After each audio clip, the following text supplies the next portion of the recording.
This is former TNA World Champion Raven, and you're listening to TNA Cross the Line podcast. Quote the Raven, nevermore. And don't cross the line. Or do cross the line. I'm not really sure if you're supposed to, you're not supposed to. I don't know. Whatever. You get it. TNA Wrestling. Cross the line.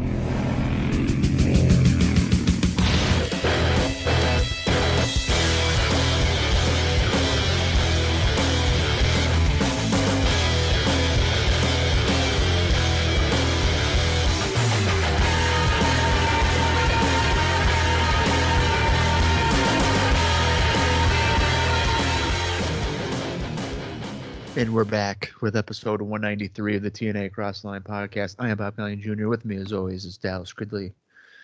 In Dallas, we are just a mere 2 weeks away from Bound for Glory 2005, where Kevin Nash looks to make a name for himself, finally in professional wrestling, when he challenges the NWA World Champion, Jeff Jarrett.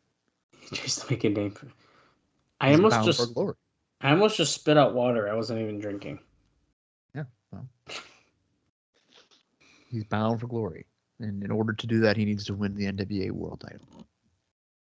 Yeah, I mean, he hasn't had a shot at Jeff Jarrett before. Right. No, we're completely ignoring anything before October 1st, 2005. Yeah, I mean, that's basically how it has to be. There's a lot, actually, we already know about this Bound for Glory show, and it's looking pretty freaking good, dude. We got that Monsters Ball match that was announced. Yeah. Between Abyss, Sabu, Jeff Hardy, and Rhino, right? Yep. Is that correct? Yep. We have the 30-minute Ironman match between Christopher Daniels and AJ Styles. Another rematch. Well, back to that Monsters Ball thing. I'm surprised, Raven isn't in that. That's a really good point. And I guess Raven doesn't seem to really have a spot right now. I mean, all we've seen on this new era of Impact here on Spike is Raven be taken out of a building in handcuffs after attacking a bunch of people. So what does that actually mean for him, for Bound for Glory? Yeah, just Zbyszko yelling at him. Get out of here. I feel like after he kind of got screwed on a indie show for the title, they probably should have figured out how to put him into that match in some way, maybe.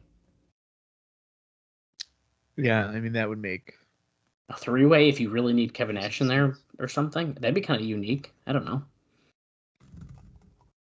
But I guess I'm not a booker, so what do I know? That would be logical. Well, I mean, you have been a booker before. No. America's Most Wanted, which we're going to talk about a little bit here in a few minutes. What do you mean? Wait, what do you mean no? It's not real. It's not real. Yes, it is. I did win. I mean, my team won the Monday Night Wars fantasy booking against the other team, and you were the judge. So I don't think that was right. We just lost 1 week because you thought that D'Lo Brown winning the WWF title was a good idea. Well, it was. It's fucking absolutely not. It was unique for 1997. Doesn't mean it was good. Yes, it does. No. You guys lost me when Hulk Hogan took a middle rope fallaway slam. Everyone, tag us on Twitter at CrossTheLineTNA. Would Hulk Hogan have taken a middle rope fallaway slam by Scott Hall? Just write yes or no, and tweet us yes or no. It's not happening. I don't even know if Jeff Hardy would take that bump. Let's see what it's like. Nothing. It's literally a nothing bump for Hulk Hogan. For Hulk Hogan, even in '97. Okay. Anyways, Impact has been on a roll on Spike TV already. We're on week. This is our third episode on Spike. It's the 67th edition of Impact. If you're following along, just recently they crossed our 1,000th episode. So we are just dipping our toes into the Impact water. That's so crazy that they have so much more. Yeah. It's never ending, essentially. Not to say it's bad, but it's no. Well, and to think that the fact that they what, for 2 years, didn't even have, they were doing shows, but not like TV shows. So they still had, I mean, we watched all those weekly shows, but it's pretty crazy. Pretty crazy. Let's do a quick rundown of what happened last week on Impact, and then we'll talk about some highlight points here from Dave Meltzer, and then we will talk about a lot of other fun stuff. Yeah, there's some good stuff. So let's get into it. On the October 8th, 2005 edition of Impact, we first saw 3 Live Crew, that's right, all 3 members working together in unison, defeat Team Canada's A1 Bobby Roode and Eric Young in 4 minutes and 20 seconds. Then we saw Christopher Daniels defeat Austin Aries and Matt Bentley in 5 minutes 42 seconds. Abyss defeating Sonny Siaki in 1 minute 47 seconds. And as we noted, he very much looked like the Rock, but light version. Yeah. It was very weird. And then in the main event, in their Impact debut, Team 3D and America's Most Wanted squared off, and Team 3D won, but it was by disqualification in 8 minutes and 30 seconds. And then, of course, as we are going to talk more in depth about right now, they got their ass kind of handed to them after that. So it was pretty wild. And that's because they can't make Bound for Glory. Oh, great. Dallas got a little drinky drink. I always do. I need it. How am I going to stay up with you, dude? You need your sugar. I got mine right here. It's called coffee. In a Buffalo Wild Wings cup. I did not take this. I'm just saying. My sister did. Anyway. Yes. So as Bob said, obviously, they cannot be a Bound for Glory. But another thing that happened during the show that was a pretty big deal is the Tito Ortiz came out to the ring and cut a promo, and it was, Bob said it was pretty good. He's pretty good on the mic. No, not in a wrestling ring. No. It was pretty bad. No, it was pretty bad. And so basically, I think his only good promos are when he was going to beat up Ken Shamrock. Oh, he probably really meant it. That's why. Yeah. So Tito Ortiz, he came out because he's refereeing the Jeff Jarrett versus Kevin Nash match, which you may have already said. I cannot remember. No, we did not say that, but it's also, remember, the first time he's ever being a special referee in TNA. They haven't actually said it like that, but that's how they're acting. Definitely saying, "Oh my God, Tito Ortiz is here." It's like we just saw him in May. Yeah. So he's refereeing that match. He came out and said that if Jarrett or Nash don't respect him, that he'll break both of them down with punishments. And now that was a very important line because, as Dave notes, his team and clothing wear company both have punishment in the name. So it was kind of like a subtle product placement thing. God. Punishment? Yeah, I know. Which his shirt said. I mean, that's his clothing company, I guess. Jarrett eventually came out and said that he wouldn't do it now, but if Ortiz got in his way, he'd beat Ortiz up on the pay-per-view. Nash came out. They both fought a little bit. Ortiz ended up putting Kevin Nash in the chokehold, which is pretty wild. And then went to put a chokehold on Jarrett, and security broke it up before he really got to touch him, and he kind of just shoved him out of the way. Yeah, we were shocked, though, by the choke on Nash. I still am like, I can't believe he did that to Kevin Nash. Which I think is going to speak volumes to what's going to happen at the show. I feel like we're definitely going to see him somehow align with Jarrett. Yeah, I wouldn't be surprised. Which makes no sense, but... No, it does not. But when Jarrett says, if you get in my way, like, I'll beat you up, whatever. I mean, he already got knocked out at Hard Justice. Why wouldn't he just reference, like, you got me once, you're not going to get me again, Tito? Right. Like, actually play into it. I don't know. I feel like they have to as well, but here we are. Okay.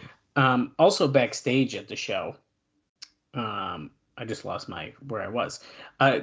Daniels issued a challenge to Styles for the show that we're about to watch today, telling Styles that he should come up with any 3 X Division wrestlers and that he's going to beat them all in 15 minutes. So On tonight's show, we are going to see some sort of gauntlet with Christopher Daniels against 3 X Division stars chosen by AJ Styles. So that should be interesting. And that is, of course, kind of leading up into their Ironman match. Right. Now, as far as that AMW versus Team 3D match, one of the bigger parts that came out of this, of course, is the debut of none other than Gal Kim. All right. It was she did make her debut. She ran in and gave Brother Ray a low blow. AMW laid out both members of Team 3D with death sentences. Jarrett was involved in this whole beatdown, cracking Brother Ray with a guitar shot, Devon with a chair shot, and then the show ended. Now, this angle was, of course, to injure Team 3D, since, as Bob mentioned, and as we're about to see, the next 2 sets of tapings, they have commitments to All Japan. Now, what that means is the show we're watching today, next week, and 2 shows after Bound for Glory, we will not be seeing Team 3D. So they're going to be out for quite some time. So that's 4 weeks of 4 weeks total of TV. That's a pretty big deal for a team that you just had make their debut. Yeah. I mean, I wonder if we'll get like a promo from Japan. Yeah, that's a really good point. I hope they do that, actually. Now, this is a very interesting note about that whole situation with the beatdown, is apparently this was the angle that Mick Foley was going to be involved in if he had signed, most likely. And the debut was missing that big surprise appearance. As Dave notes, that clearly Sting had no interest. The timing was awful for Bret Hart to appear in TNA, and they haven't even contacted Brock Lesnar or Chris Jericho, who seemingly made it clear that he wouldn't even consider it. So basically, everyone who you thought could have potentially made their debut and made the save for Team 3D did not. And he basically... Okay, so yeah, Foley was supposed to come out and make the save for the beatdown? essentially, yeah. Or Jericho or Lesnar? It says, he does say Lesnar if he's able. Everyone else seemingly was on the table. Sting, Bret Hart, Chris Jericho, Mick Foley. Except Jericho said he didn't want to, but... Right. I'm shocked that Sting did not appear. The Sting thing is weird to me, but...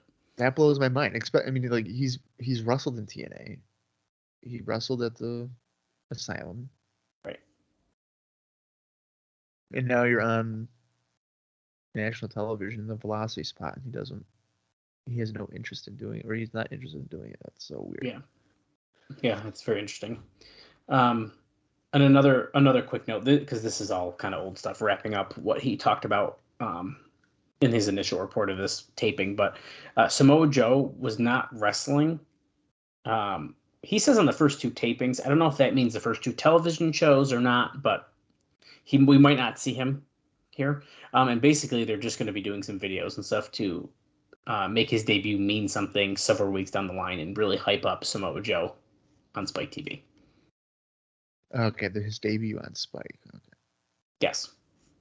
Because again, if they're like, look at this guy, he hasn't been here. Correct. That's now, correct. Before we continue, now you had mentioned, like, they were saying, oh, our viewership is going to go super, like, way higher. It went from like 200,000 or 300,000 to like what, 700, 800,000? 800 something thousand, yeah.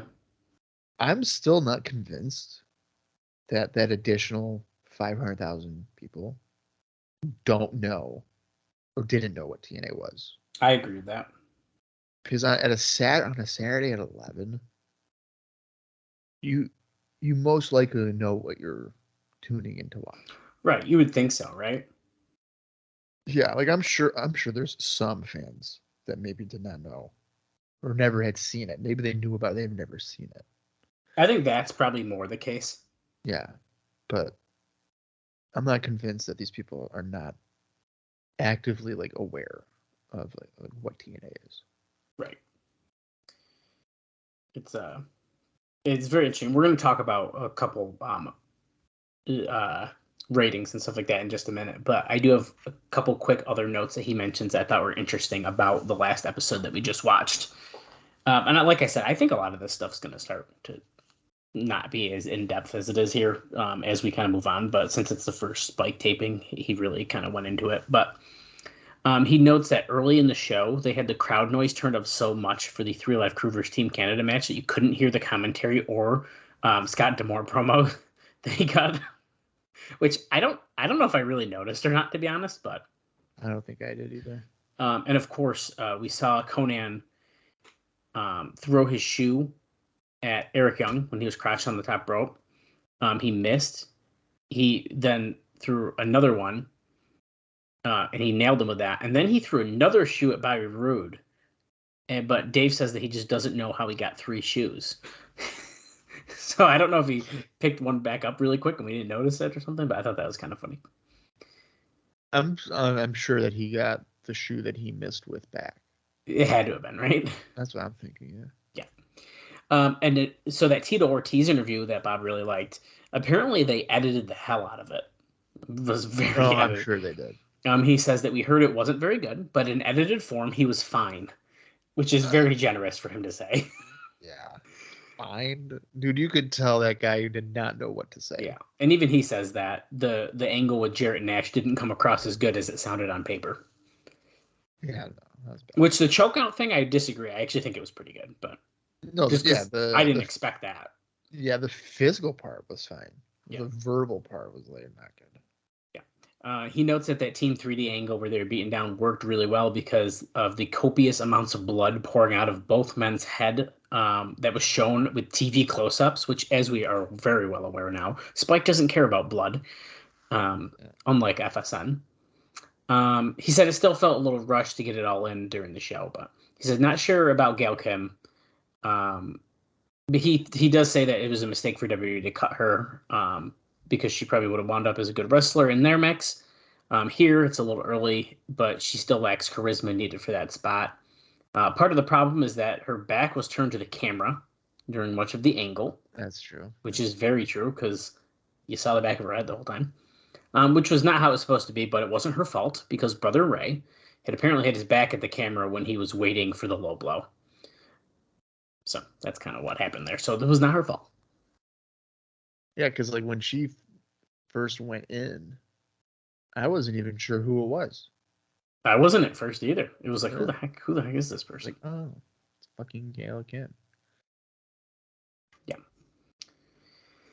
Okay, on to some numbers, and there is some really interesting stuff in here. So, first off, the TNA replay on October 10th did a .54 rating, which is still less than half of its Ultimate Fighter lead-in. Then he notes that TNA Impact on October 8th for its second show, which is, of course, the not the replay, it's the one we just watched, got what I'd call pretty good news. He says doing a .82 rating, which is about 994,000 viewers. It also beat out the 10 p.m. replay of Ultimate Fighter, and he says that he believes that this would be the first time on a Saturday night that a wrestling show has beaten a UFC show, as UFC reruns always beat first run velocity. Wow. So that is a pretty interesting little tidbit there. Yeah, but also, again, context here. Okay, the TNA name power of wrestlers are far superior than that of what was on Velocity. Correct. He says, well, yeah, it is. While the rating itself was almost identical to last week, the number of viewers per home was 1.21 last week and 1.34 this week. So viewership was up 16.9% off the first week, which is a very substantial and promising. So that's pretty good. It was up 21% among males 18 to 49 and 23% among males 18 to 34. Even though it was in a late time slot, the audience grew every quarter hour. So again, it grew every quarter hour. It's pretty interesting. And I think this is probably the most interesting part of this. The Team 3D versus AMW match was viewed by 1.12 million viewers, or about 1/4 of the audience that generally watches Raw. So in comparison, it's obviously not Raw numbers, but pretty interesting that many people watched it. 1/4? About 1/4 of the audience that like- watches Raw. Why can't he just say 25%? I don't know. There's one, you know why? Because 1/4 sounds like it's way more than 25%. Yeah. He does say, considering the time slot and Raw versus Impact, those numbers are a tremendous sign. Total viewership this week was up 56.5% of what WWE was doing with Velocity in the same time slot in its final 4 episodes, which, as Bob has already noted, probably wasn't that great. Right. No, I mean, these numbers sound very good for TNA. The fact that main event was watched by 1.12 million people is kind of crazy to me when we were potentially getting 2,000 pay-per-view buys 2 years ago. On a good week. On a good week. Like, that's pretty crazy to me. Yeah. It's not, at least it's not as bad as the OVW buy rate of, we need at least 500 and we got 74. I gotta watch an episode of that tonight. I'm loving it. Yeah, dude, it's so good. It's just crazy. So good. Highly recommend. Okay, so on the October 3rd replay number, so we're a little bit more numbers. I think this is our last number bit, but anyways, even though it was only a 0.52 rating, the company was happy when hearing it did a 1.25 in the male 18 to 34 demo. Of course, much of what was because of the Ultimate Fighter doing a 2.8 in the same demo leading in. So that's sometimes how that works, you know. And an interesting one. This is, I think, the last thing about the debut show. So 2 weeks ago, he does note that in all, there had to be apparently 6 minutes cut out of that show in post, which we talked a little bit about last week. He says both because of the contents concern that was in place, which is the Team 3D promo with the middle fingers and all that we talked about, and simply because the show went long. And he notes again, the 3-way from the first show had 3 minutes cut out, and it suffered due to that, which is why the show came across too crammed. So remember, he was very critical about everything being jammed into it. And, well, you know why, because shit had to get cut from it anyways. Yeah, he was already saying that they should have 2 1-hour shows. Yes. I would just do 1 2-hour show. Mm-hmm. Just not at 11 o'clock. Right. Next up here, this one's not about TV anymore. Bob is going to probably tell us all about this tour in upcoming indie notes, but I wanted to give a little preview of that. Apparently, lots of talent went to Australia this past week for the International Assault Tour, such as Frankie Kazarian, Test, Samoa Joe, Nathan Jones, AJ Styles, Christopher Daniels, Nydia, Gail Kim, Team 3D. I don't even know how to say this person's name, so I'm going to skip it. Rhino and Jeff Jarrett. They were all Rhino and Jeff Jarrett were the headliners. Mick Foley was the biggest star scheduled, but after making all those arrangements to make sure that he was on the first show, and still did Raw, having him go on first and rushing to the airport, which at least was the idea. Well, he just ended up not going because he had to be at Raw, which that Raw thing affects obviously what we did. Now he writes pretty in-depth thing about this. I'm not reading the whole thing. It doesn't necessarily all apply to us.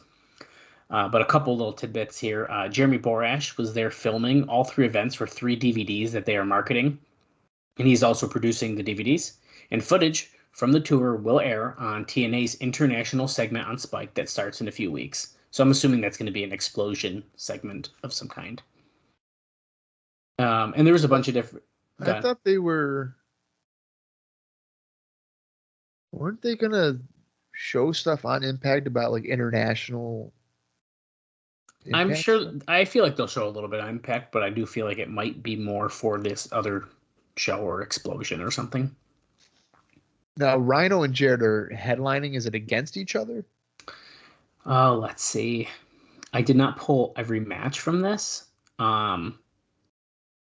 so that I cannot confirm. I will keep skimming, and I will let you know if I see that.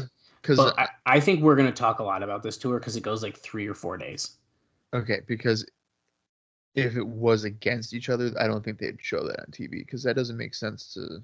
Yes, it does look like... storyline. It does look like they did fight each other on the second show. Because they have a show on 10-5. Do they have a 10-6? That's what I can't seem to find. Then there's a 10-7. So they were the main event on the 10-7 show. And then there's another show on 10/8. They were like loosely aligned though. Yeah. So it's pretty cool. I don't think they would show that on Impact. They might not show that. But regardless. They drew pretty good, but like I said, I'm not going to talk too much about this just because there's just quite a bit here. The Dudleys did lead a TNA chant, even though TNA has no TV there and almost nobody even knew about them. Dave notes that the crowd was a very smart crowd because casual fans simply won't attend if it's not a WWE show because when you have everyone popping like crazy for Samoa Joe, he says, I mean, that's great, but it also speaks volume over who you're not getting to come out to see people who have had years of major TV. So people were going crazy for Samoa Joe, but not necessarily for people like Test, stuff like that. So that's how you can kind of tell it was a smarter fan base. Right. Which is pretty interesting. And there's some very, like I said, we're going to talk a lot about these matches, I'm sure. So when you hear weird matches like Gail Kim and AJ Styles going against Christopher Daniels and Nydia, you'll remember what tour it's from because it's some weird stuff. That sounds very bizarre. Right. Now, according to those in Australia, the Dudleys received $8,000 apiece for the 3 shows. Lots of wrestlers were making fun of Borash because they thought he was too blatant with his kissing Jeff's ass, like Jeff Jarrett. People also laughing at the quirks of Nathan Jones. The tour was a major money loser, but the promotion expected that they were essentially trying to use this tour to try and develop a promotion. So this is not a TNA tour, so let's keep that in mind. This is like one of those, like, they got a money guy to bring all the people over to try to get a show going. It's kind of like a WWE thing, I feel like. Yeah, that's what it sounds like. It was said to be very cliche, cliquish. Sorry, not cliche. In that the TNA guys stuck together, as did the Australian guys and the ex-WWE guys who aren't in TNA, were all in their own groups. Apparently, WWE wrote a threatening letter to the promoter, telling him that they wouldn't allow him to use either Foley or, I believe it says Gibbs. Oh, it's Jamie Noble. That's the Gibson we're speaking of here. So pretty interesting all around. So that must mean that Gibson has signed back to WWE. At this point, it must be, yeah. If it did. Okay, I got 2 more for you. And one of them, I think, is going to make you be like, what in the world are we talking about? And then we'll have a couple for the show as well. So we're just full of fun here on today's episode. Spike TV officials were thrilled, as were people in the company, as most, but not all people, expected the week 2 ratings to be down from week 1 because of far less promotion. Now, Spike is wanting more TNA programming. The 2 shows a week may come sooner than later, and there will probably be a Monday night primetime special within a few months. Oh. Spike is also talking about doing highlight shows to cultivate the library. TNA needs to avoid the mistake UFC has made in churning out programming and thus diluting the idea of being on television. They should do as much programming as they can handle, being compelling, but no more. Dave says, realistically, a 60-minute show isn't long enough, but with a mainly wrestling product, 2 hours may be too long. So 90 minutes may be the optimum length. Which would be very interesting, wouldn't it? A 90-minute wrestling show? You know, yeah, I mean, realistically, okay, like 2-hour wrestling shows in terms of like actual content. Like if you go on the WWE Network or whatever, you put on a 2-hour Raw, it is like an hour and 20. Uh-huh. With all the commercials and whatever. Right. So if you do an hour and a half, you're probably getting like what? So you're probably getting about just over an hour. Just an hour, right? Like, yeah, like probably just over an actual like full hour. That's what I'm kind of thinking, yeah. Yeah. I think I would just go to 2 hours. I mean, yeah, you might as well at that point. Okay, our final note, Bob. This one kind of was making my head spin when I read it. Good. On October 7th in Springfield, Tennessee, on an independent show, the NWA tag team titles were held up. What? Yeah. Like the Naturals belts? Yeah. So, it's pretty freaking weird, dude. Because, like, they're an NWA title, but they're on TNA Wrestling. Anyways, so champs Chase Steven and Andy Douglas wrestled Cassidy Riley and Eric Young. Riley hit Stevens with one of the tag belts and got the pin. The NWA Championship Committee was there and ruled that the title was held up pending the match the next night in Nashville. So on the NWA's 57th convention show on October 8th, so the day after, in Nashville, the Naturals regained the tag team titles, beating Riley and Young in 18 minutes, 28 seconds. And apparently, believe it or not, Bob, this was the 20th match on the show, which was a street fight where they brawled all over the building. And 20th match? Yeah, it's fucking crazy. Apparently, Eric Young also accidentally knocked out Cassidy Riley during this. I think this was and then Steven super kicked Young out of the ring and pinned Riley. So it was a worked knockout. I read it wrong, but regardless, it was announced from an NWA perspective that there would be no new president or vice president during this, and only a board of directors as well. So they're like all sorts of doing some weird shit at this NWA thing. Also, they announced there's going to be no more NWA convention shows. And at the show, Bill Behrens was there, which seems to finalize that he's officially no longer involved with WWE. Now, I don't know if he ever gets involved again with TNA, but apparently also from TNA, Abyss was there, which I'm sure you'll talk about at some point, and he was managed by none other than Tim Welch, as opposed to Jim Mitchell. So they're really flipping the script on us on this NWA show. Okay, a couple of things here. I think it's hilarious that the TNA board of directors was at the show, or committee, championship committee. No, it's the NWA, dude. The NWA. Yeah. Do you think that they'll? Do you think they'll address the title change? There's no way, dude. There's no way. Cassidy Riley and Eric Young technically won. Well, I mean, I guess it got held up, but they pinned them. No, I did not look it up. I don't know if this counts as like another championship reign for them or not. If they were held up and then they regain it, that means they got them back, right? That means they're. I would, yeah. I mean, I think I would consider that a separate reign, even though I mean they held it up, right? Yeah, and even he writes they regain it. Yeah, so if the title is held up, that's essentially vacated, and then you win it again. So that's a different reign. I'm looking. Oh, but see, this is interesting though. So on Cage Match. Yeah. So on October 7th, it went to a no contest. Oh, but wait a second. Yeah, dude. It says title change. So on October 8th, it does say title change. Yeah, because it's a vacated belt that you're winning. So yeah, they had to have gotten another reign out of that. I can't believe that was the 20th match on the card. And that's not even the main event. No. I can go back. Hold on. Just for fun, since we're talking about it. How long of a show is it? The 57th.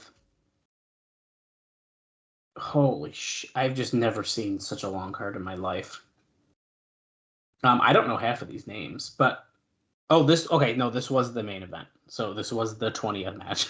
Oh, okay. Thank God. I'm scrolling, dude. I don't know none of these names. Oh, there's Apollo. Is that the same Apollo that we see? No, it is not. Okay.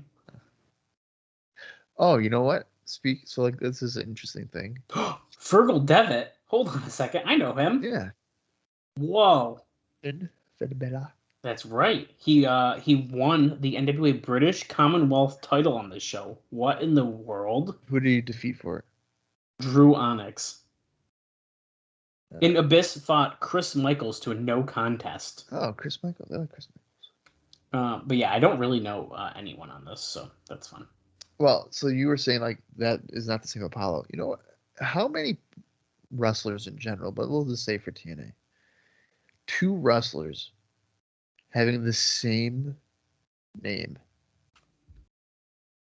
but far too often. years apart, And my example is Trinity. Dude, Trinity blows my mind. It's like, I don't know. It's just so, and she's also in an Impact now, so it's just like, what? That's what I'm saying, dude. So it's like we have Trinity from this era, and I always see like, oh, Trinity. Now obviously it's Trinity Fatu, right? No, she's just Trinity. I think she just goes by Trinity. Okay, that's what I'm saying. So anytime I see like Trinity defending Knockout Champion, I'm like, oh my god, she's back. she's back, and it's like, oh fuck, it's not. I see. This is a quick side tangent on the 1000th episode. It kind of blew my mind. We're like hyping up all the female talent, the knockouts, and I did not see one mention of Trinity.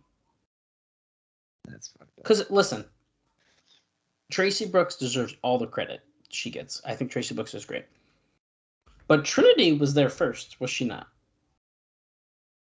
Oh yeah, So I'm just saying. yeah. She was. I with like frickin' both. Divine Storm, whatever. Chris Divine and Quiet Storm. Holy crap! 2010. We're at a much better time now, Bob. Yeah. Wow. Anyways, that is all I got. We can get into this episode Impact, and we have a little bit more to talk about. So, and hopefully, some of it's some weird like indie stuff that happened on shows, but we'll have some stuff to talk about. Well, that's my favorite stuff. The weird stuff on the indies. Can't get enough of that. Okay. Let's get into the October 15th, 2005 edition of TNA Impact. The approximate runtime is 41:50.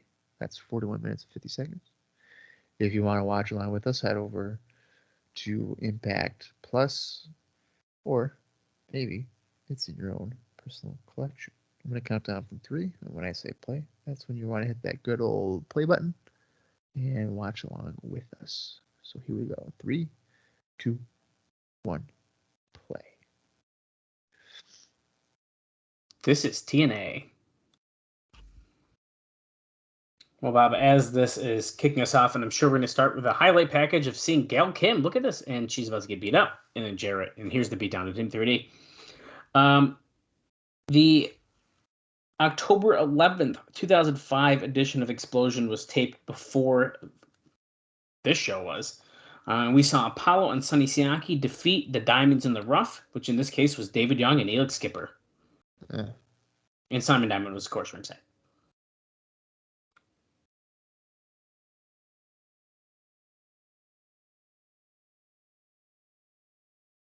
Enough is enough, Jarrett.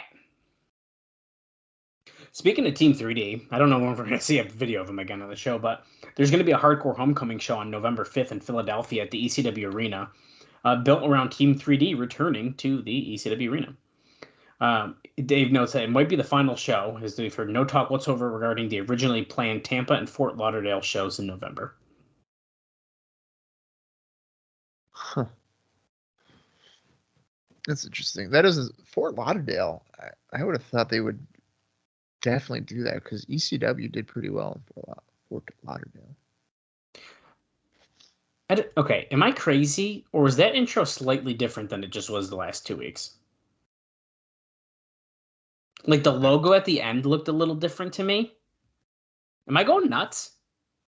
I'm not very observant, so they very well could have been different. Did they show like?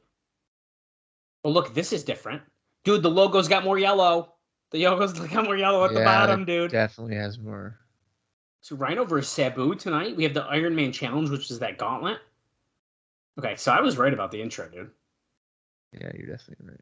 And now we're going right into a freaking match here. Monty Brown's coming out. I gotta turn this up. There's like too much stuff going on.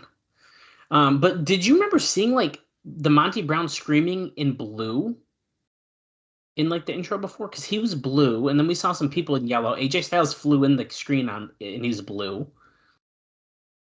I don't know. It's not a big deal. I'm just surprised that they switched something. We got a handicap match. Mikey Batts and Jarrell Clark are teaming up to take on Monty Brown. I like that they showed them in like the shadows as Monty Brown's coming out. Oh, That's probably why they just showed him, because Mikey Batts just launched himself off the back of Jarrett Clark and tried to get the alpha male, but he was caught and slammed against the post, and that was knee. Oh, and he just took out Jarrett Clark with Mikey Batts.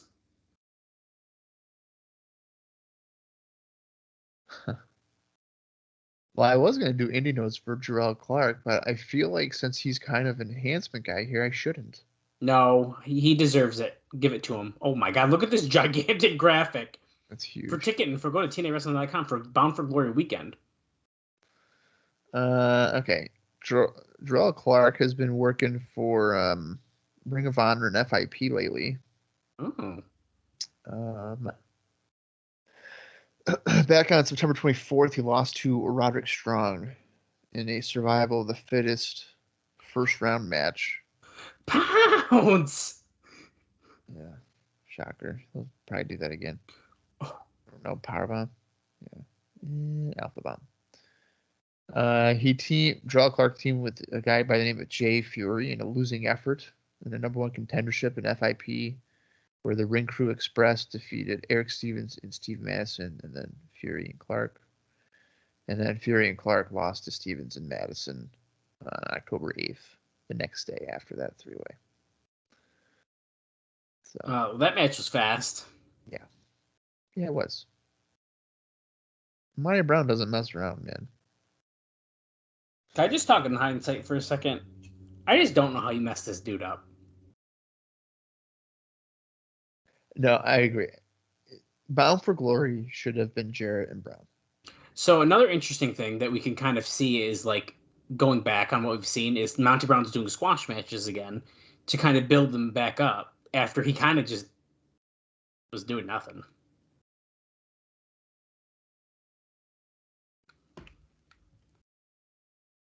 No one can... What is this? Who's that?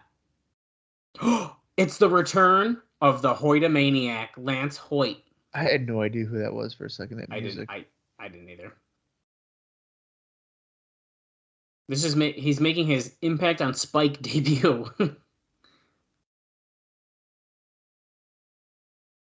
They're not hiding the fact that he's got fans in the crowd, which is good.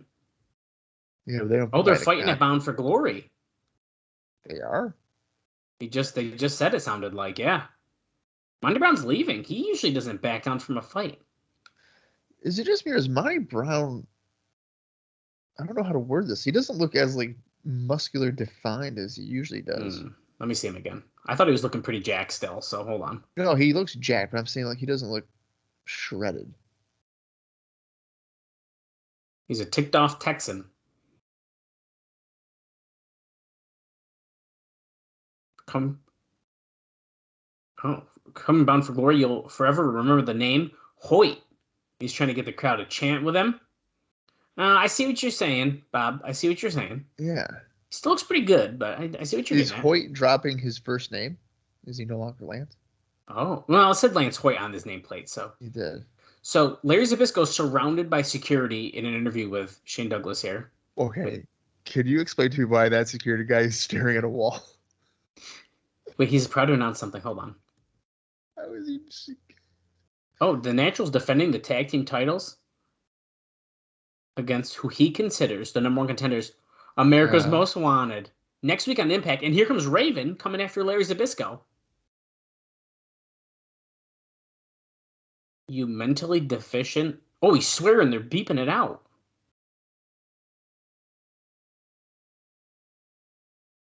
Oh. See, you scream at my title, now you allow Matt Nash to have it? That's bullshit. What about Raven?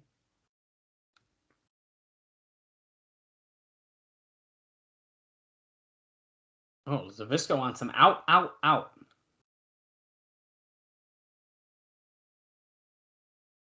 Wow. I just thought it was funny that like two security guys were staring at a wall. Slamming Saturday Night continues on Spike TV. Oh my God, there's New Japan footage. It's Jushin Thunder Liger. Yeah. Against Samoa Joe, dude. It's official. Let's go, baby.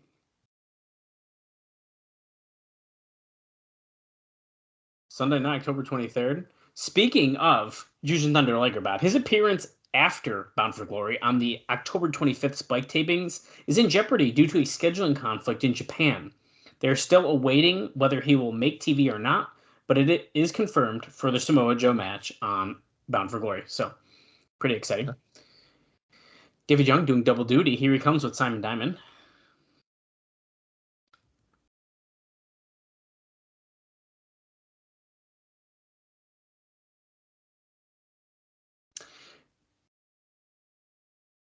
Slam Saturday night next week, dude.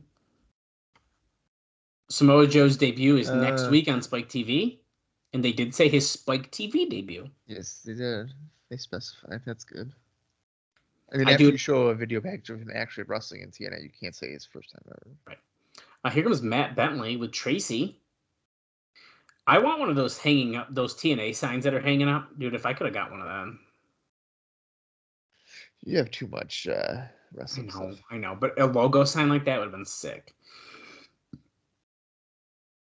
One more New Japan note I got is Dave reports that apparently the relationship in New Japan may get shaky because TNA is mad that New Japan booked people from CMLL and guys like Mark Jindrak and Matt Morgan at the Tokyo Dome show, but didn't bring anyone in from TNA who they're supposed to be cultivating a relationship with. Okay. Wrestling can be so petty, man. I know, dude. I know. It's so bad. Stupid. Oh, you're using people that we don't, we're not associated. Who cares? Dude, this Bound for Glory graphic is way too fucking big. It's way too big, dude. It literally takes up half the screen. David Young goes right after Matt Bentley. Irish whip, ducks the clothesline. David Young comes back, gets hit with a spinning heel kick.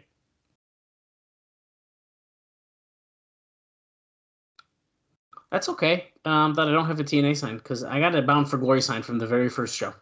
So, I mean, that's pretty cool. It's pretty freaking cool.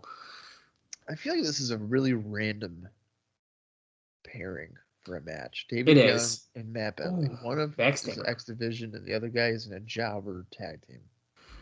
Who already wrestled technically once tonight. Yeah, but we did not see that. Well, we didn't see it, but back suplex.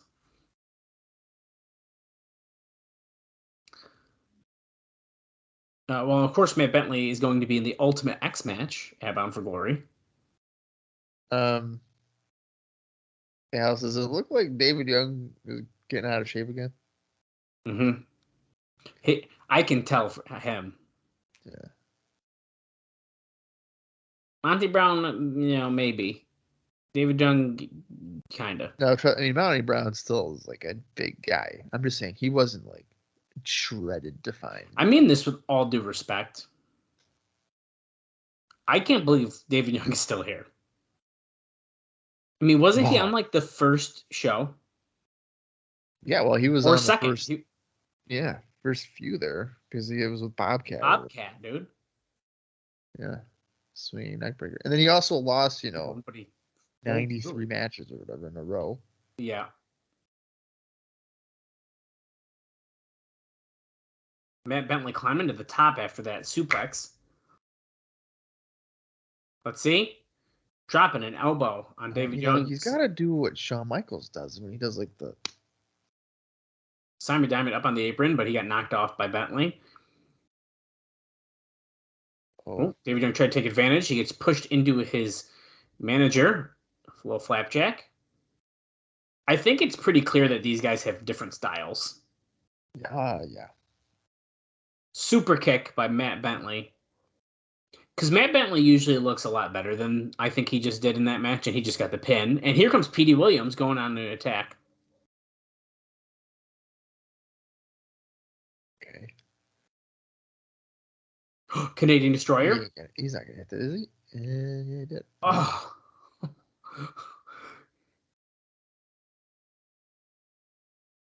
Is Chris Sabin going to come out? Oh, that's another thing that happened last week. We didn't really mention much is they chased each other off in the match. Yeah. Uh-oh. He's not going to Canadian Destroyer Tracy. Oh my God, he's looking at Tracy like, I'm going to hit her with a Canadian Destroyer. Yeah, no, he's not. Don't do it, PD. That'd be so sick. The Hall of Famer. Yeah, don't do it. Please don't do it, PD. But actually, it'd be kind of cool if she took a Canadian destroyer. I'd give her a... that's sexual harassment. He just kissed her. Yeah. Oh, nice left hand slap. The open hand slap. No fucking way, dude. Oh my god. He's not doing it. Okay. Yeah, Okay, he's exposing her bum. He's taking too long. Oh, throws her down, and here comes Chris Sabin. Okay, that was about to get really weird, dude. She had low biker shorts on, just so everyone knows it wasn't her bare ass. Yeah, she was like to be. But he purposely lifted her dress up. Yeah. You can tell that they're much more comfortable doing stuff on Spike than they were before, because we've never, ever seen that. And if we did see that, she's wearing full shorts. Pants, even. Yeah. I mean, on FSN, dude, the blood, the butt cheeks. Of course, still to come here tonight, the Ironman Challenge. Rhino and Sabu, pretty big. I would consider that a big match to have on Impact. That's a big main event. Little AJ Styles promo here. Well, what do I got for you while the AJ Styles thing? Well, he wrestled this guy before. You mentioned Full Impact Pro earlier. Well, Sean Waltman worked for them over the weekend, doing an unadvertised match on October 7th in Crystal River, Florida, beating Jimmy Rave. And then he did another one. But anyways, I mentioned that last week. Well, Dave's impression of this is that he did the shows partially to get the word back out that he's fine, clear-headed, and he can still work the TNA to get the TNA booking team and office back interested in him. Now, as of now, there's still no interest in him in the way he no-showed the last pay-per-view. But the reports we got is that he worked hard and was fine in the ring, nothing spectacular, but totally professional. Well, I'm glad he's, Okay, we got another video package, this time about the NWA Tag Team Champions, the Naturals. Youth, heart, guts, and determination. Poor Ranch is such a goof.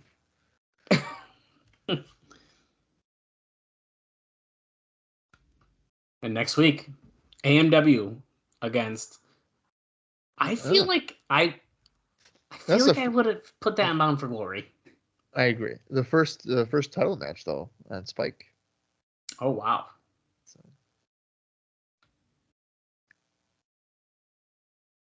Don West is feeling a little relaxed. He's got 2 buttons undone on that. I was just thinking that.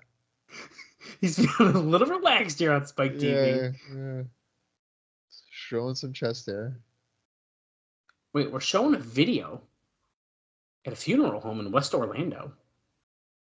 Dobbs Funeral Home.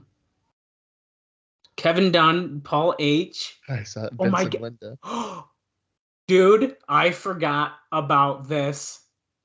Holy shit. It's the Team 3D funeral, guys. They're already holding a funeral.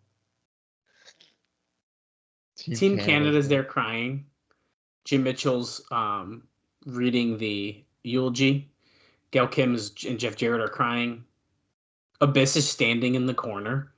And AMW is drinking beer.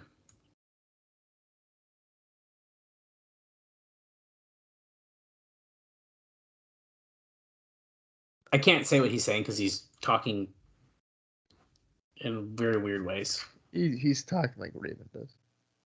Yeah. Commend him, brother. Amen, James Storm yells. He goes, Chris, has he been drinking again? This is a funeral.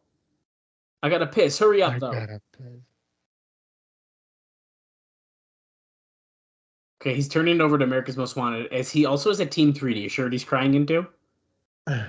Praise the Lord. And they lay it next to the bloody picture of Devon. Oh my God, he's put the t-shirt thing, $12.99, $8.99, and now they're $7.99. You could buy a Team 3D shirt. He looks so peaceful. And there's the bloody picture of Brother Ray as Gail Kim is blowing bubblegum.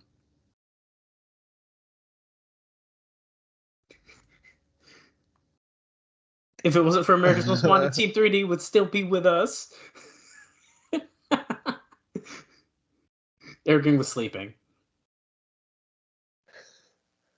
Dude, look at the handlebar mustache on Chris Harris. I love it. That's how you know you're a heel. Yeah. He's always been clean shaven. Now he's got a handlebar mustache.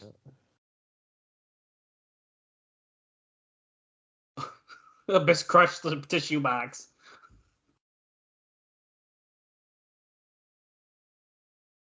Why? America's Most Wanted have aligned themselves with Jeff Jarrett, who keeps grabbing tissues. Oh, they're going to shed light on that right now. First, the money. For the money.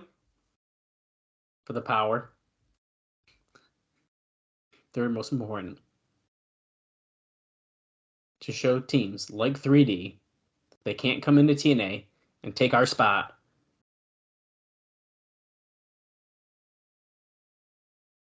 He goes, look at them. Look at this. And he takes the bloody picture of Devon again. No one has ever laid out Team 3D like this. James Storm says that he hears dead people. Did you hear that? Eric Young says, oh, I think this place is haunted. Is this the beginning of like goofy Eric Young? I might be. James Storm is hearing the cast and he goes, Devon, get the...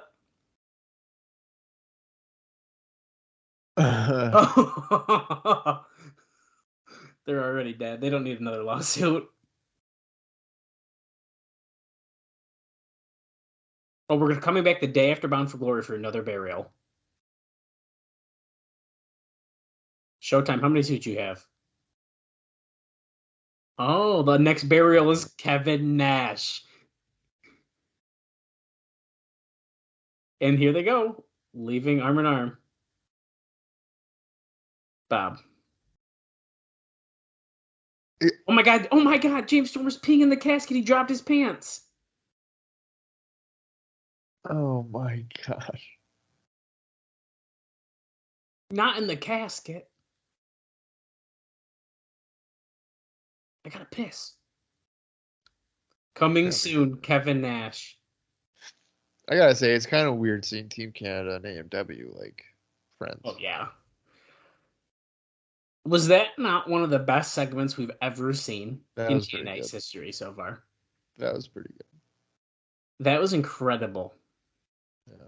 If you have not seen that, go to YouTube right now and type in the Team 3D funeral. Oh, is it on there? I'm almost positive it is. It's got, if someone else had to have posted if they didn't. I mean, right. That's phenomenal. Sabu is with a cool-ass entrance here as we're about to go to commercial. And we're back as Rhino's going to make his entrance. Let's see if there's any... Wow. I just can't believe how good that just was. The man beast Rhino just ran into the ring. All right. So, Sabu has a few indie notes here. We haven't seen him since Unbreakable, which was over a month ago, in terms of in the ring. So back on September 16th at the Hardcore Homecoming show in Cleveland, Ohio, Shane Douglas defeated Jerry Lynn and Sabu. And then the next night, Sabu defeated Sandman in Monica, Pennsylvania. A Stairway to Hell match. And then on October 1st, Sabu defeated Kazarian for BTW in Modesto, California. And then let's see about Mr. Rhino. He's usually been busy on the indies. And we are in... Crouch chant for Sabu as Rhino's wailing on his head here. Let's see here. Okay, so you were mentioning that Australia tour. Well, Rhino was on that, as you mentioned. So back on October 5th, Rhino defeated Jeff Jarrett to win the vacant WSW heavyweight title. And then 2 days later, he retained that title against Jeff Jarrett. And then on October 8th, Jeff Jarrett defeated Rhino for the WSW heavyweight title. Whoa! Huge dive by Sabu, taking out Rhino on the floor. Somersault dive.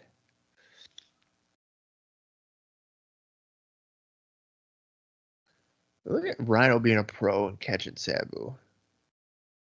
What a good guy. If only everybody could do that for Sabu, maybe he'd have a longer career. Well, he's got a chair, but so does Rhino. Another doing chair wars.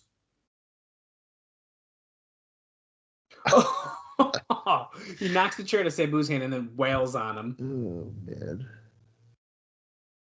Of course, this is typing up the Monsters Ball match. No food, no water, no light of the day for 24 hours before the match. It's one of my favorites. And if I remember correctly, this Monsters Ball is pretty good. Oh, I'm sure it is. Just a little teaser. I'm pretty sure I remember it being pretty fucking good. Spoiler alert.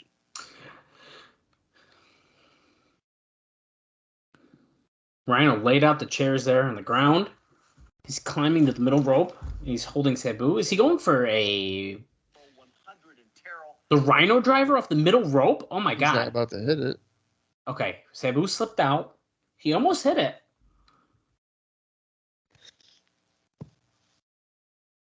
Holy shit. Oh. Wow. Well, springboard Hurricane Rana. Rhino landed on the chairs. That was freaking awesome.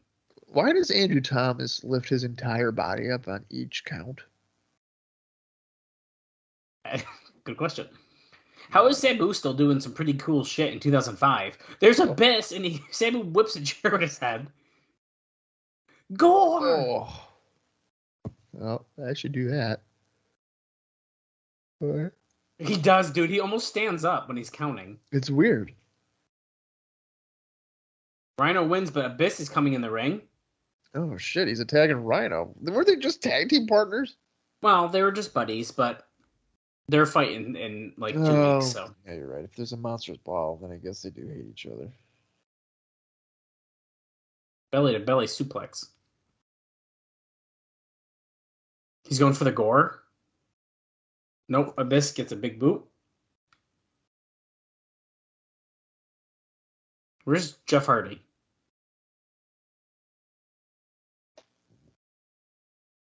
Oh. No way. We're about to dump thumbtacks out on Spike TV just to tease the Monster Ball match. Yeah, dude. He's going pretty slow. Because there he is. There's Jeff Hardy. All four competitors. Jeff Hardy off the rope. Comes back. Kicks Abyss in the face. Comes off the rope. Clotheslines the monster outside of the ring. And then Rhino goes right after Jeff Hardy. Oh, Sabu just threw a chair right at Rhino's face.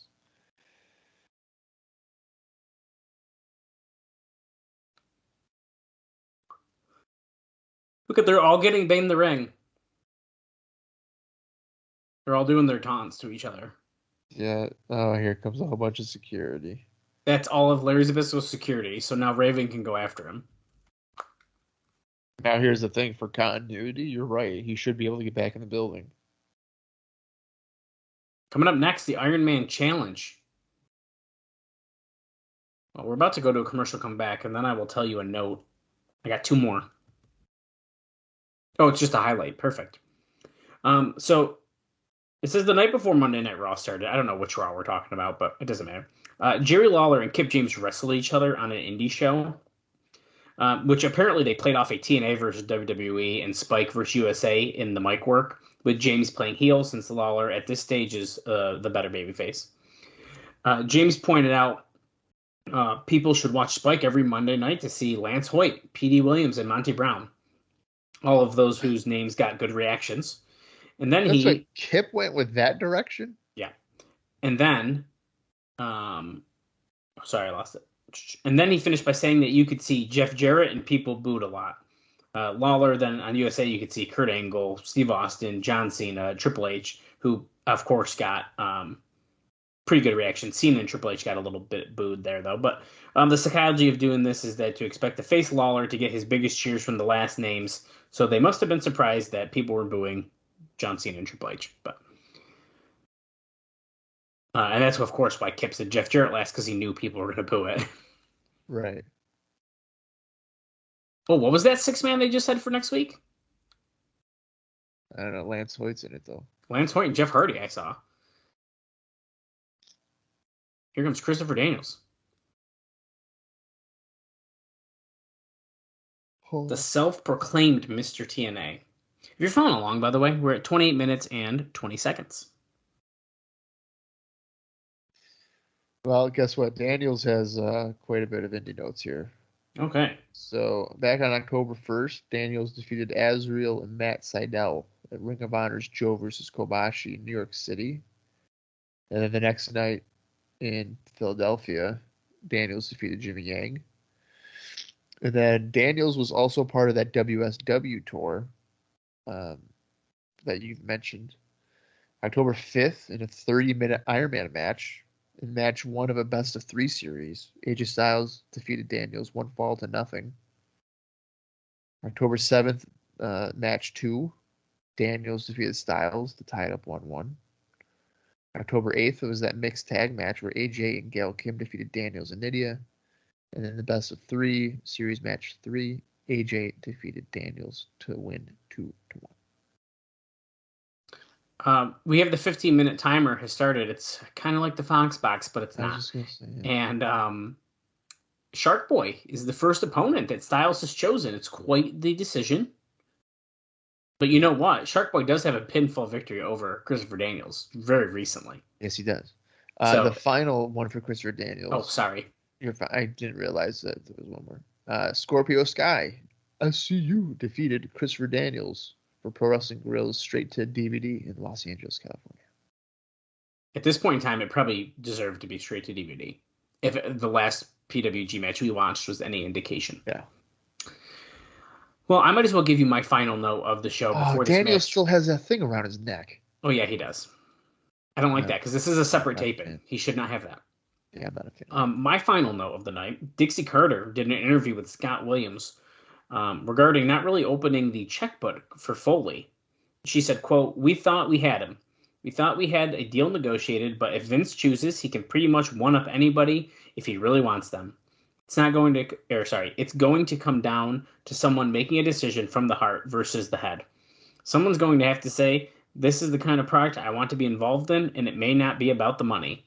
So, Angel's Wings on Shark Boy. I'm assuming that's it, but that's a 3.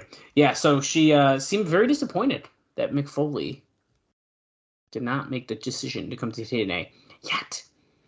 Right. Well, the thing with what she just said there, I mean, Panda Energy is like $1 billion company, so they probably could have. So I want to point out here, Bob, the timer is still ticking down. And, oh, here we go. Okay, so Sanjay Dutt is coming out. Styles keeps coming out with each person, like this is the next one. So who would he pick after this? We have Shark Boy and Sanjay Dutt. It's gotta be Saban. Saban, right? Or Joe. Even No, though they said next week. They said next Yeah, week. but you never know, man. Swerve. No, it's going to be next week. Jushin Liger. Jushin Thunder Liger. My favorite part Amazing about Red, maybe. Amazing Red would be cool. My favorite thing about the Jushin Liger video they showed is that it was, I mean, maybe it was more popular at this time, and I wasn't sure. I'd have to ask our friend Austin Skinner. He would know more than I would. But it was only in his black gear. And obviously, Yeah. like, Liger's more famous gear, like in WCW and such, was like the Yeah. red. Red and white, I should say, not just red, because that's a different one. But No, when that video was playing, that's the first thing I thought of. Like, why isn't he wearing his? Why are they showing him in his traditional? I think it's pretty sick. They got some New Japan footage to show to hype it up, though. I mean, that was a nice touch. Dutt is on fire here, but Daniels just caught him, and Hurricane Run to the floor. Maybe it'll be low key. Yeah, right. We haven't seen him since what, 2003? Oh my god, has it been that long? I think, at least. Holy shit. Oh boy, what's Dot about to do? Moonsault to the floor, taking out Daniels. That could have ended badly, but he hit it perfectly. The replay was okay.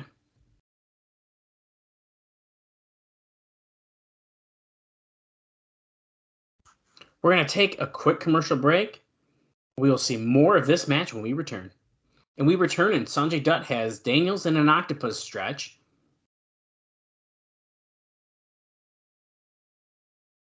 How much Oh my time? God, he's like walking Is around. that blocking the time? Yes, the TV14 is in fact blocking the time. 7 minutes, 30 seconds left. So Daniels has to beat potentially 3 guys in 15 minutes. Ooh. I think he's got to beat him, right? It wasn't like a outlast him, I don't think. Oh, he just told him a fucking spot. Daniels did. Oh, running knee into the corner.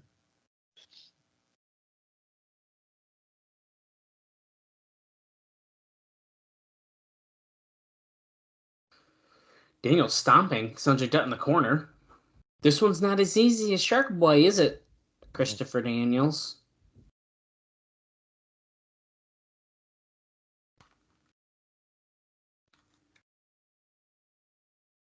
A scoop and a slam.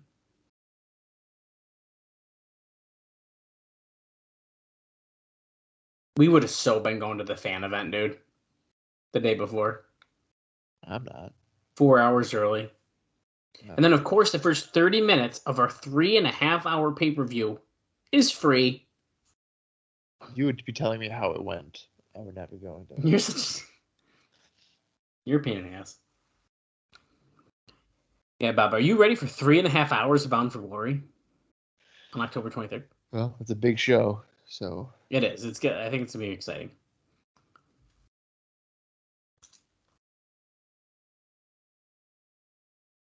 Who is AJ Styles going to bring out?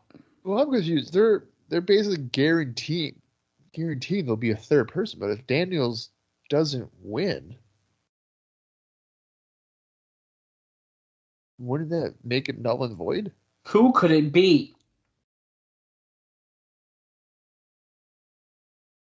Oh, what if it's Kazarian? Ah, that'd be sick. That would be good. That'd be interesting. Or it could be former NWA Tag Team Champion Cassie Ray. It could be. Mhm. Almost won the NWA Tag Team titles at the NWA's 57th anniversary show.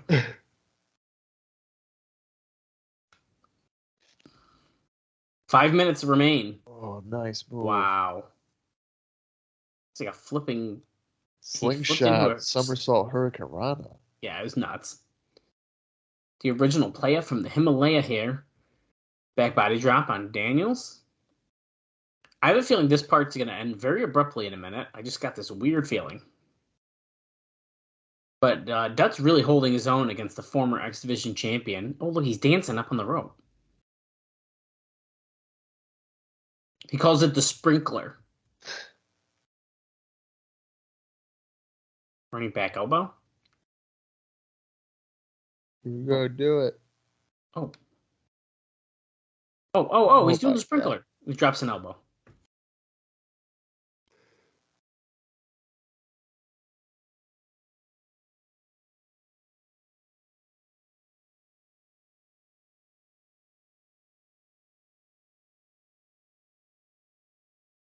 We're under 4 minutes now of the match remaining. That's not the show. That's the match. Uh-oh. Nope, tilt-a-whirl, DDT. Sanjay with the cover. 1, 2. No, Daniel's kicking out at 2. He almost won it, but he didn't.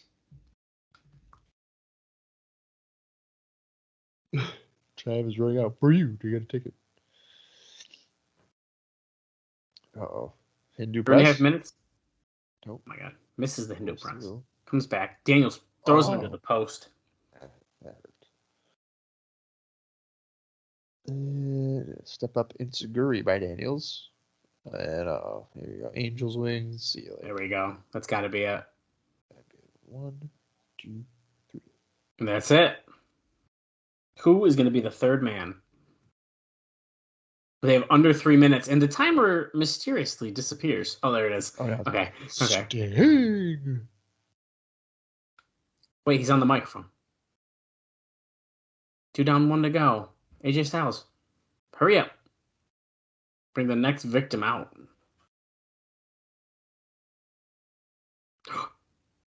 What? Introducing the third and final competitor. And whose music is that, Bob? It's AJ Styles. And he's not in his ring gear. He's in the same outfit he just brought everyone out in. Yeah. Jeans and a cut-off t-shirt. Okay. Is he going to beat fucking Daniels in 2 minutes? Dude. In regular clothing? No, look at Daniels is running around. Take a count out. Holy shit, he just whipped a Jarrett Styles face, dude. Clothesline.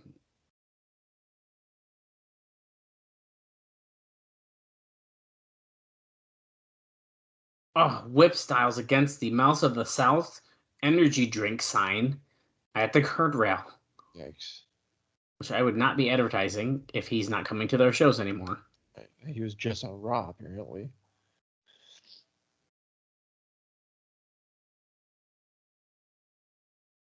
Minute and a half mark as Daniels whips AJ Styles into the corner.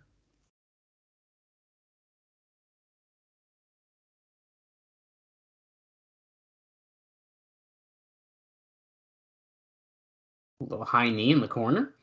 Snap there. So, yeah, if I was Daniels, I would just leave the ring. He wants to beat him.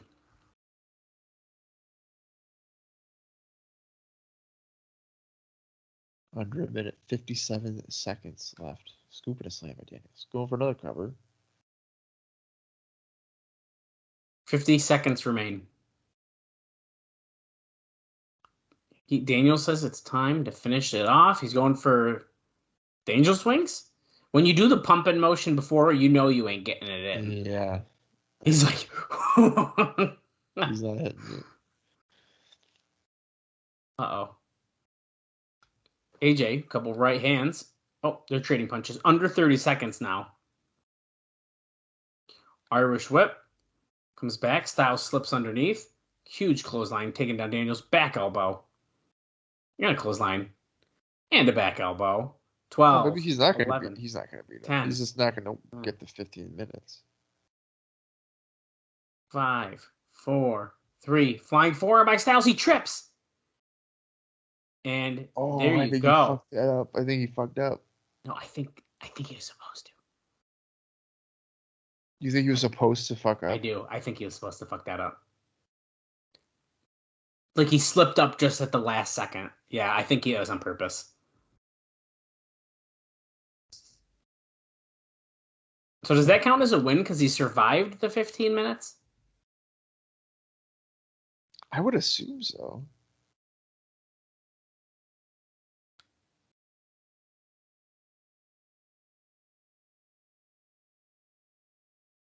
I'll do just that.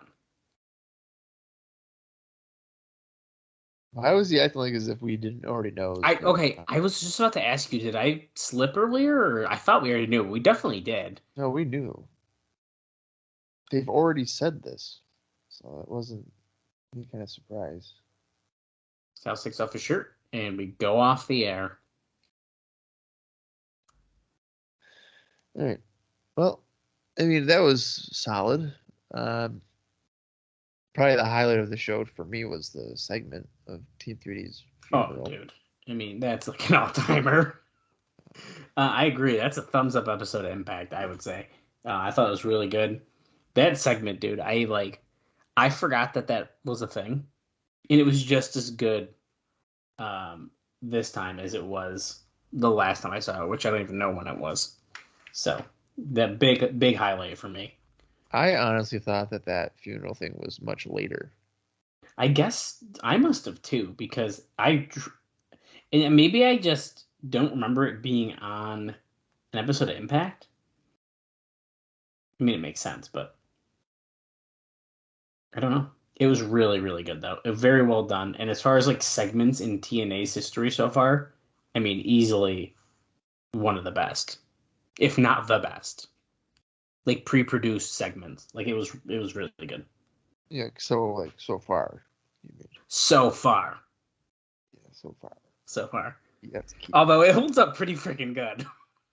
I gotta say. that was good. That was a good segment. For sure. Well, Bob, we have one more week before we head to Bound for Glory, which is pretty insane, and that is the October 22nd edition of Impact. And we already know a couple things that are going on. We have an NWA Tag Team title match between the Naturals and America's Most Wanted. We have Samoa Joe's debut. And we have a big 6-man match. So. Are you gonna tell us what the? I think they technically announced it, right? Or did they not? No, they definitely said Lance Hoyt was in it, and or did they only tell some people? We'll just say it. Whatever. We'll tell you what the match is. It's a 6-man tag team match. AJ Styles, Jeff Hardy, and Lance Hoyt going against Abyss, Jeff Jarrett, and Monty Brown. oh man, That's huge. that's a big time match. That is huge. Wow. Lance Hoyt getting a big time spot. Yeah, dude, that's a big spot for him. So, needless to say, next week's Impact before Bound for Glory looks to be an excellent go-home episode. I would have to assume we're going to see Kevin Nash at least one more time, right? Am I crazy to think that? I in some capacity, right? I feel like they got to. I would maybe this would be a good pre-tape one, just because like his appearances on TV would just be running out and attacking Jarrett for no reason. So if it was like a pre-tape, I'd accept that.